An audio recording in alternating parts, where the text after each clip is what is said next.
ಇಲ್ಲಿ MLA ಮಾತಾಡಕ್ತಾ ಇರೋದಿಲ್ಲ, ಅವ್ರಿಗೆ ಅಭಿನಂದನೆ ಸಲ್ಲಿಸೋರು ಯಾರು ಇದ್ದಿಲ್ಲ, ಅವರು ಪಾರ್ಟಿಯವ್ರೆ. ನಾ ರಾತ್ರಿ ಟ್ರೈನ್ನಾಗ ಇದಕ್ಕೆ ಹೊಟ್ಟಿದ್ದೆ ಬೆಂಗಳೂರಿಗೆ. ಬದಾಮಿ ಬಲ್ಲಿ MB ಪಾಲ್ರಿ ಫೋನ್ ಮಾಡೋದು, ಅರ್ಜೆಂಟ್ ನೀವು ನಾಳೆ ಬರಬೇಕು, ನಾಳೆ CM ಅವ್ರು ಸಿದ್ದರಾಮಯ್ಯ ಬರಾಕತ್ತಾರ, ಮತ್ತು ನಿಮ್ಮ ಬಿಟ್ಟರೆ ಯಾರು ಮಾತಾಡೋರು ಇಲ್ಲ ನಮ್ಮ ಪರವಾಗಿ.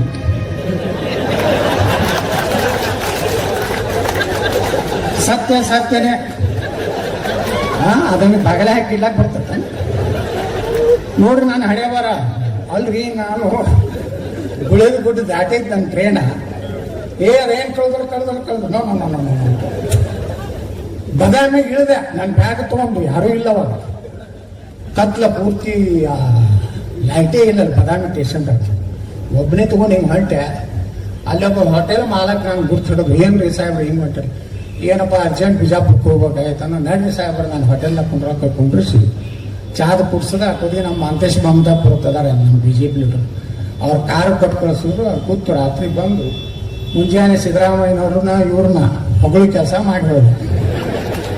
ಅವತ್ತು ನನ್ನ ಬೆಂಗಳೂರು ಭತ್ತ 50,000 ರೂಪಾಯಿ ಡುಮ್ ಆಯ್ತು.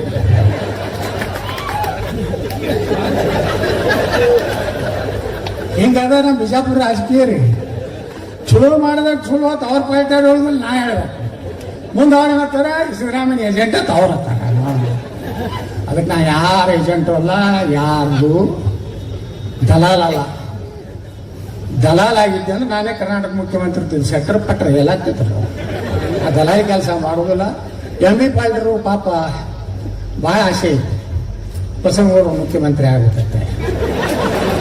ಅದಕ್ಕೆ ಅವ್ರು ಚುಚ್ಚುತ್ತಿರ್ತಾರೆ. ನೀನೇನೋ ಚುಚ್ಚಾರ ಗಸ ತಾಕತ್ತಿದ್ರಿ, ದಮ್ ಇದ್ರಿ, ಬೇರೆ ಪಾರ್ಟಿ ಮಾಡಿ ಹೆಂಗ್ ಮಾಡಿ ಚುಚ್ಚುತ್ತಿರ್ತಾರ. ಚುಚ್ಚ್ರಿ, ನಾ ಏನು ಒಮ್ಮೆ ಉದ್ರೇಕಕ್ಕೆ ಒಳಗಾಗೋದಿಲ್ಲ ಈಗ. ಯಾಕಂದ್ರೆ ನಮಗೂ 60 ಮ್ಯಾಚೂರ್ ಆಗಿರಲಿಲ್ಲ. ಆ ಮ್ಯಾಚುರಿಟಿ ತಗೊಂಡು ಯಾವಾಗ ಸಂದರ್ಭ ಬರ್ತದೆ ಕಟ್ಟಿದ್ದೇನೆ. 28ಕ್ಕೆ ನೋಡಾಕತ್ರಿ ನೀವು, ನಾನು ಎದುರಿಗೆ ವಿರೋಧ ಪಕ್ಷದಾಗ ಇರ್ತೀರಿ, ನಾವು ಮುಖ್ಯಮಂತ್ರಿ.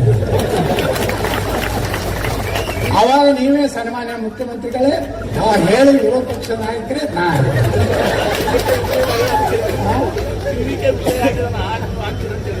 TVK ವಿಜಯಕ್ಕಿಂತ ಭಾರಿ ಆಡಳಿತ ಕೊಡುವಂತ ತಾಕತ್ತೈತಿ ನನಗ. ಈ ಮಂದಿ ಓಟ್ ಹಾಕ್ಬೇಕಲ್ಲ. ಇವೆಲ್ಲ ಗಿರಾಕಿಗಳು ಇವರಿಗೆಲ್ಲ ಪುಕ್ಕಟ್ಟು ಅವೆಲ್ಲ ಕೊಟ್ಟು ಬಿಟ್ರಿ. ಹಳ್ಳಿ ಮೇಲೆ ಗ್ಯಾರಂಟಿ ಕರ್ನಾಟಕ ಗ್ಯಾರಂಟಿ ಮುಗಿದ್ರು ಈ ಮಂದಿಗೆ ಮಾತ್ರ ಗ್ಯಾರಂಟಿ ಅಟ್ ಆಗೈತಿ. ಇರ್ಲಿ, ಅದಕ್ಕೆ MB ಪಾಲ್ರೆ ಭಾಳ ಚುಚ್ಚಾಕ್ ಹೋಗ್ಬೇಡ್ರಿ. ನೀವು ಎಷ್ಟು ಚುಚ್ಚಿದ್ರು ಪುಟ್ಟಕ್ಕನೆ ಎಣ್ಣೆ ತಗೋಂತ ಹುಚ್ಚ ಗೌಡ ಅಲ್ಲ. ನಾನು ನೋಡ್ತೀನಿ 2 ವಾರ 6 ತಿಂಗಳು ಅಡ್ಡಾಡ್ತೀನಿ ಅಡ್ಡಿ ರಾಜ್ಯ. ಹೊಡೆದ ಅಂದ್ರೆ 130 ಬರಂಗೆ ಮಾಡಿಬಿಡ್ತೀನಿ. ಒಂದು 5 ಲಕ್ಷ ನೌಕರಿ ತುಂಬೋದು, ದಡ ವರ್ಷ 50,000 ತುಂಬಿ ಈ ರಾಜ್ಯದಾಗ ನಿರುದ್ಯೋಗನೂ ಹೋಗ್ಬೇಕು, ನೀರಾವರಿನೇ ಆಗ್ಬೇಕು. ಅವಾಗೆಲ್ಲ ನಿಮ್ಮ ಸಲಹೆನೇ ತಗೋತೀನಿ. ನಾ ನಿಮ್ಮನ್ನ ಬಿಟ್ಟು ಕೆಲಸ ಮಾಡ್ಬೋದಿಲ್ಲ. ಯಾಕಂದ್ರೆ ಸಾಕಷ್ಟು ನೀರಾವರಿ ಅನುಭವ ಐತಿ.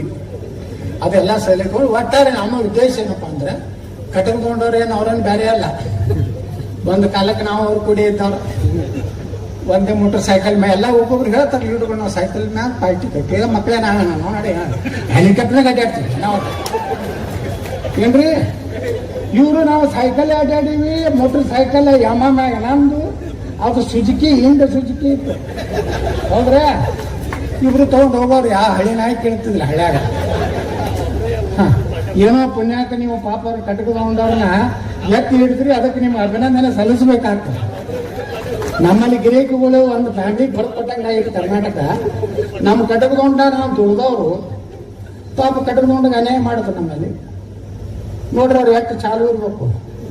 ನೀವು ಅವ್ರು ಕೂಡ ಹೆಂಗೆ ನಾ ಪ್ಲ್ಯಾನ್ ಮಾಡಿದ್ರಂದ್ರೆ 2018ರಾಗ ನಾನು ನಾಮಿನೇಷನ್ ಬಂದರು BJP ಬಂದು ನಾಮಪತ್ರ ನಾನು ನೋಡಿ ನೇಮ್ ಕೊಟ್ಟಾರ. ನಾವು ಹೋಗಿ ಬಿಸಿಲು ಭಾಳ ಐತೈತೆ ಮನ್ಯಾಗ ಹೋಗಿ ಜಳಕ ಮಾಡಿ TV ನೋಡ್ಕೊತ ಕೂತಿದ್ದೆ. MB ಪಾಲ್ರ ನೇತೃತ್ವದಲ್ಲಿ ಕಟ್ಟೊಂಡು ಕಾಂಗ್ರೆಸ್ಗೆ ಸೇರ್ಪಡೈತೆ. ಈಗಿನ ಮಾತಾರ ಇಲ್ಲ, ಅವ್ರಿಗೆ ಅನ್ಯಾಯ ಆಗಿತ್ತು ಹೋಗ್ಯಾರ, ಅದೇನು ತಪ್ಪಲ್ಲ ಬಿಟ್ಟಲ್ಲ. ಅವ್ರಿಗೆ ಅನ್ಯಾಯ ಆಗಿದ್ದಕ್ಕೆ ಅವ್ರು ಹೋದ್ರ, ನನಗೆ ಅನ್ಯಾಯ ಆಗಿತ್ತು, ನಾ MLC ನಿಂತೆ. ಎಲ್ಲರೂ ಸಹಕಾರ ಸಿಕ್ತು, ನಾನು ಕಟ್ಟದ್ದು ಹೊರಗೆ ಬಂದೆ. ಈಗ ನಡೀತಿರ್ತಾವ ರಾಜಕಾರಣ, ನೀವೇನು ತಲೆ ಕಟ್ಸಬೇಡ್ರಿ ಅಧಿಕಾರಿಗಳು. ಏನು ವಿರೋಧ ಪಕ್ಷದವ್ರು ಅದಾರ, ಅವ್ರು ಯಾರು ಮಾತು ಕೇಳೋದಿಲ್ಲ, ನೀವು ತಲೆ ಕಟ್ಸ್ಕೊಂಡು ನೀವು ತಲೆ ಒಂದ್ ಸೈಡ್ ಆಗಿ ಕೆಲಸ ಮಾಡಿಬೇಡ್ರಿ ಅಧಿಕಾರಿಗಳಿಗೂ ಒಂದು ಕಿವಿ ಮಾತಾಡ್ತೀನಿ. ಯಾವಾಗ ನಮ್ದು ಕ್ಲಿಕ್ ಆಗ್ತಿತ್ತು ಗೊತ್ತಿಲ್ಲ, ಅವಾಗ ನಾವು ಕಣ್ಣಾಗಿಟ್ಟಿರ್ತೀವಿ. ಭಾಳ ಹಾಗಾಡ ನಾವು ಅಧಿಕಾರಿ ಬರೀ ಎಂ ಬಿ ಪಾಳ್ಯ ಮಾತ ಕೇಳೋಣ ಹಾಕಿರೋದು. ನಾ ಅಧಿಕಾರಿಗೆ ಬಂದಾಗ ಏನ್ ಮಾಡ್ತಾರೆ ಗೊತ್ತಾನೆ, ಎಂ ಬಿ ಪಾಳ್ಯ ದೊಡ್ಡ ನಮ್ಮ ವಿಷಯ ಏನು ಮಾಡ್ರಿ, ಡೋಂಟ್ ಟ್ರಾನ್ಸ್ಫರ್ ಎಲ್ಲ ನಡೀತೋ ಇಟ್ಟು ಹೇಳಿ ನಾನು ಮಾತು ಬಿಡ್ತೀನಿ.